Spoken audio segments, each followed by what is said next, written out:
오늘 찬양하고 이렇게 예배를 같이 드리는데 그런 마음이 들더라고요.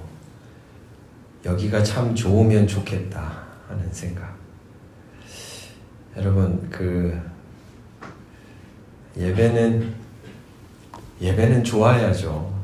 내가 행복하고 의무감으로 오는 곳이 아니라, 그러니까 더 기도하게 되는 것 같아요. 하나님이 정해놓은 시간을 우리가 같이 예배드리기로 했던 시간에 우리가 모일 때 하나님이 진짜 함께 하시는 것 같은 그런 만남과 이어짐이 더 많아졌으면 좋겠다. 그러면 참 좋겠죠. 그 자체가 좋은 거 아닐까 하는 생각이 같이 찬양하면서 제 안에 들었습니다. 우리는 계속해서 하나님 나라라는 거대한 주제를 가지고 창세기부터 말씀을 쭉 이어나가고 있습니다. 지난 6주간 우리는 보았습니다. 인간의 욕망이 빚어낸 거대한 파국의 현장을 우리는 목격했습니다. 가인의 돌, 그리고 라멕의 칼, 그리고 마침내 하늘에 닿으려 했던 바벨의 그 높은 탑. 인간들은 이런 소리를 내며 벽돌을 쌓았죠. 우리의 이름을 내자. 근데 그 오만한 탑이 결국 무너집니다. 지금 그 폐허 위에는 자욱한 먼지, 무거운 침묵이 감돌죠. 인간이 스스로 만든 제국이 와르르 무너진 그 절망의 자리에 바로 그곳에서 하나님은 아주 조용한 목소리로 한 사람을 부릅니다. 아브라함아 라고 부릅니다. 아브라함아. 이것은 단순한 호출이 아닙니다. 실패한 인류의 역사 한복판, 그 한복판에서 하나님이 다시 당신의 나라를 시작하겠다는 새로운 창조의 선언입니다. 그러니까 하나님은 계속 포기하지 않는 모습을 계속 보여주죠. 구약 성경을 우리가 쭉 읽으면 하나님이 계속해서 실패하는 인간들을 향해 갈아치우지도 않고 잘라내지도 않고 계속해서 하나님은 시도를 하신다는 거예요. 피곤하실 텐데. 인간 얼마나 복잡합니까, 여러분? 여러분 만나는 사람들 생각해 보십시오. 이 복잡한 사람들을 어떻게 만족할 수 있어요? 참 이 피곤한 사람들을 하나님이 어찌됐든 사랑으로 지어 놓았는데 지울 수가 없는 거예요. 사랑으로 만들어 놓았기 때문에. 그래서 계속 시대마다 하나님은 당신의 사람을 부르시는데 이 폐허가 된 이 한복판에서 하나님이 당신의 나라를 다시 시작하겠다고 불렀던 이름이 아브라함입니다. 아브라함. 근데 여러분, 이 아브라함은요, 영웅이 아닙니다. 대단한 사람이 아니었어요. 전 여기에 참 위로를 많이 얻습니다. 제가 목회자로 서 있는 것도 내가 뭔가 탁월해서 하나님이 그런 건 아니겠구나. 보십시오. 우상의 도시 갈대아 우르라는 지역에서 달신을 섬기는 가정입니다. 근데 가족 안에 우환이 많아요. 늙고 자녀도 없는 아브라함. 그러니까 이 아브라함의 상태는 우리가 생각하는 어떤 화려한 어떤 영웅의 이야기가 아닙니다. 그 당시 시선에서 보자면 참 어떻게 보면 이름도 없는 빛도 없는 한 사람이죠. 그런데 그 아브라함을 하나님이 부르셨다는 거예요. 부르셨다. 오늘 우리도 하나님이 그렇게 불러주셨다고 저는 생각합니다. 우리가 뭔가 뛰어나서가 아닙니다. 얘는 좀 할만하겠구나. 아니요. 하나님은 모든 사람을 은총으로 부르십니다. 아무도 자랑하지 못하게. 간혹 우리는 신앙의 여정을 걷다가 착각하는 경우들을 봅니다. 내가 뭔가 있어서, 내가 뭔가 행해서. 늘 그래서 우리는 기억해야 합니다. 저도 여러분들도 은혜로 나를 불러주셨지. 그러한 폐허 속에서 피어나는 꽃, 그게 바로 아브라함의 생애입니다. 은총의 시작.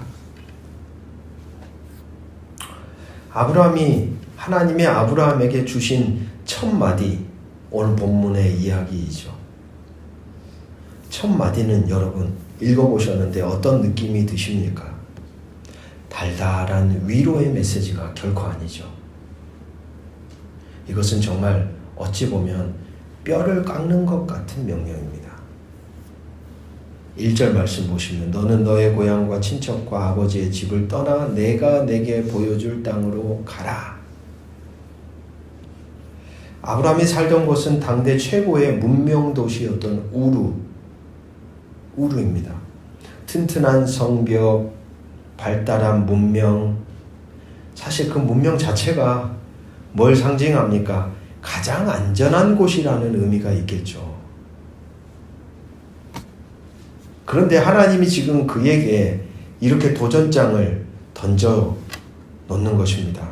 너를 안전하게 지켜줄 것 같은 성벽, 너의 미래를 보장해 줄 것 같은 모든 관계의 탯줄을 다 끊어라. 가끔 우리는 믿음을 마음의 동의라고 생각하는 경우들이 있습니다. 그냥 마음의 동의요, 동의. 일상순례자라는 책에 보면 이런 글이 있습니다. 길 위의 사람에게 머금은 죽음입니다. 흐르지 않는 물이 썩듯 길을 잃은 신앙은 고인 물처럼 썩기 마련입니다. 믿음은 명사가 아니라 동사입니다. 그것은 언제나 떠남으로 시작해서 따름으로 완성됩니다. 저는 이 마지막 문장이 마음에 많이 남더라고요. 언제나 믿음은 떠남으로 시작해서 따름으로 완성된다. 어디서 떠나요? 내가 원래 주인된 삶의 자리에서, 나에게 익숙했던 삶의 터전에서, 내가 든든하게 여겼던 하나님이 아닌데 하나님처럼 든든하게 여겼던 것으로부터 떠나와야 됩니다. 떠나오기만 하면 끝나는 게 아니라 떠나고 나서 온전한 원래 바른 대상을 향해 시선을 고정하고 걸어가는 여정, 그게 믿음이죠. 그래서 그것은 언제나 떠남으로 시작해서 따름으로 완성된다는 이 말이 되게 와닿습니다. 믿음은 명사가 아니라 동사입니다. 내가 움켜쥐고 있던 세상의 안전장치를 놓지 않으면 하나님이 내미시는 손을 잡을 길이 없습니다. 하나님 나라는 우리가 쌓은 성을 떠나 하나님을 향해 발을 떼는 그 순간 비로소 시작된다는 것을 우리는 기억해야 합니다. 오늘 여러분에게 움켜쥐고 있는 세상의 안전장치는 무엇인가요? 아마 각자의 인생의 자리에 있을 겁니다. 그것을 한번 떠올려 보십시오.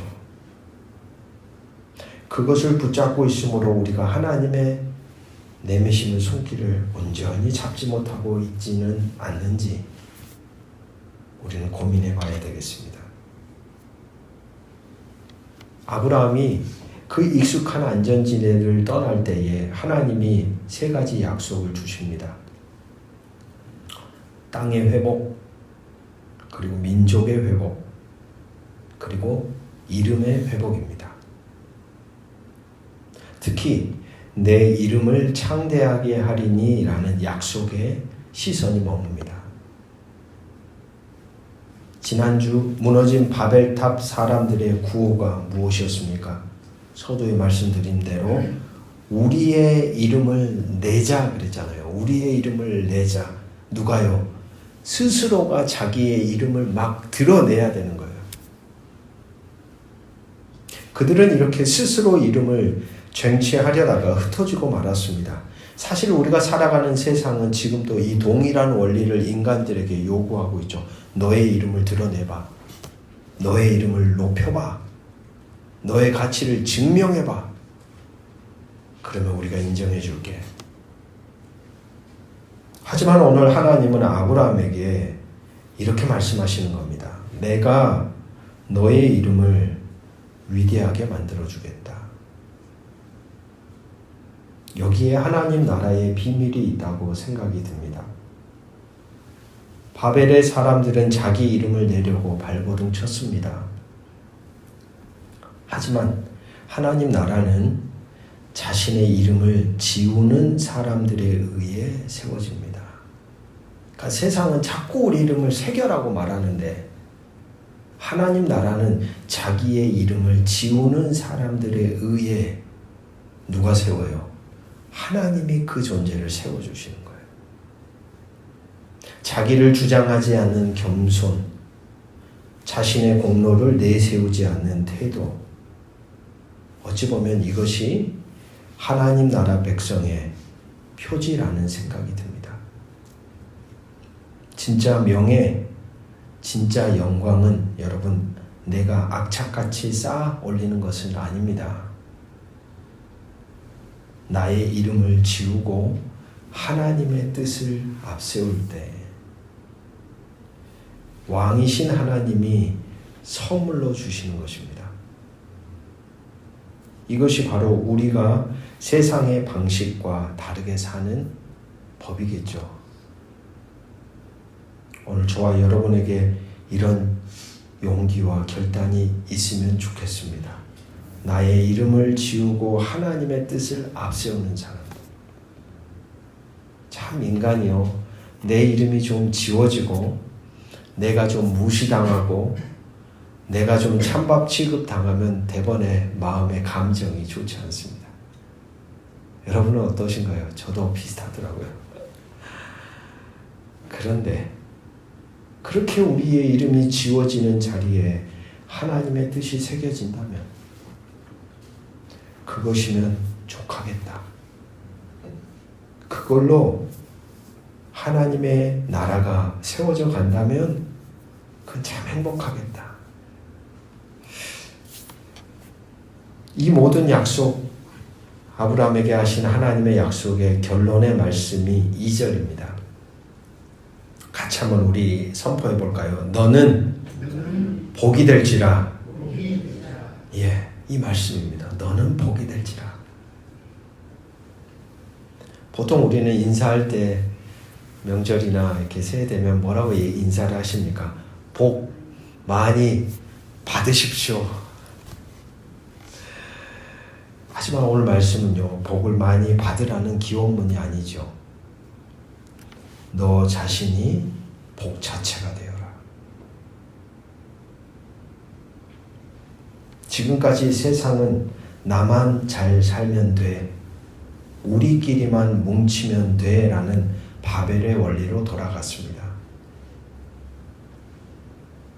요 며칠 세계가 혼란의 자리로 들어가고 있습니다.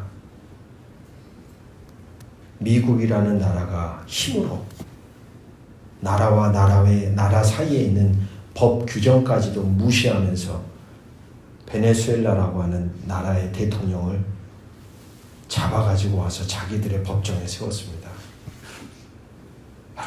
어떻게 이런 일이 일어날 수 있을까요? 그리고 그들은 공식적으로 미국 홈페이지를 통해서 이런 문구를 써놨죠. 너희들도 까불면 죽어라고 하는 파퍼라는 글자를 대사관 홈페이지에 그걸 올려놓았더라고요. 그럼 어떻게 이런 일들이 일어날 수 있습니까? 그들의 마음 안에 어떤 생각이 있습니까? 우리만 잘 살면 되는 겁니다. 다른 사람들이 죽든 말든 다 잘라내는 거예요. 이어져야지 사는데 자기들만 사는 세상을 만들려고 하다 보니까 다른 사람들은 어떻게 되든 말든 전혀 생각하지 않습니다. 세상은 이렇게 자기만 잘 살면 돼, 우리끼리만 뭉치면 돼 라고 하는 바벨의 원리로 돌아갑니다. 그리고 그런 자리로 많은 사람들을 현혹합니다. 그리고 그걸로 인해 세상은 휘둘립니다. 하지만 오늘 하나님은 아브라함을 통해 무엇을 이야기하고 계십니까? 너네들만 누리는 복의 저수지가 되어라 이렇게 말씀하시지 않죠. 아브라함아, 너가 복의 뭐가 되라? 통로가 되라는 거예요. 너로 인해서 누군가가 살아나는 존재가 되라는 거예요. 너로 인해 절망의 자리가 소망의 자리로 바뀌는 거예요. 너로 인해 죽을 것 같은 인생이 다시 일어나는 인생이 되는 거예요. 복의 파이프로 부르시는 거예요. 파이프는 물을 머금고 있지 않습니다. 계속해서 뭐합니까? 흘려보내는 거예요. 하나님이 주시는 것을 그대로 흘려보내는 거예요. 필요한 이들에게, 하나님이 보게 하시는 이들에게, 하나님이 마음에 품게 하는 이들에게, 하나님이 깨닫게 하는 삶의 자리에 들어가서 하나님이 주시는 복들을 계속 흘러가게 하는 거예요. 우리를 통해 갈라진 세상이 연결되고 우리를 통해 메마른 땅이 생기를 얻게 될 것이라는 사명의 이야기를 아브라함에게 하신 겁니다. 즉 아브라함의 복은 아브라함을 통과하여 머무르면 어떻게 될까요? 복이 되는 거예요. 하나님이 복을 주셨어요. 근데 그 복이 흘러가지 않고 아브라함 안에만 머물러 있으면, 한 나라 안에만, 한 개인 안에만, 한 영역 안에만 머물러 있으면 이것은 뭐가 될까요? 반드시 썩습니다. 부패하고 타락하고. 하나님이 오늘 본문을 통해서 말해주는 아브라함의 복의 원리는 뭐냐면, 하나님이 그 복을 주실 때에 그 복을 통과하여 반드시 누군가에게로, 필요한 이들에게로 흘러가게 될 때 비로소 완성되는 복이에요. 저와 여러분에게 이런 신앙의 마음이 있기를 주의 이름으로 축복합니다. 흘러가야 되는 거예요. 반드시 흘러가야 돼요, 여러분. 나만 잘 살고 나만 배부르고 하나님과 상관없는 겁니다, 사실. 설령 하나님이 그 복을 주셨더라도 그 복이 우리에게는 독이 되는 순간이에요. 한 해 우리는 이어지자라는 이야기를 연초에 설교를 통해 했습니다. 이어져야 되는 거예요. 단절되면 안 돼요. 다양한 사람들과 이어져야 되는 거예요. 일상의 자리에서, 가정에서, 삶의 자리에서, 직장에서 내가 만나고 스쳐 지나가는 사람 한 사람까지도 하나님의 형상으로 지음받았음을 인정하며 이어지는 삶의 자리가 우리에게 필요합니다.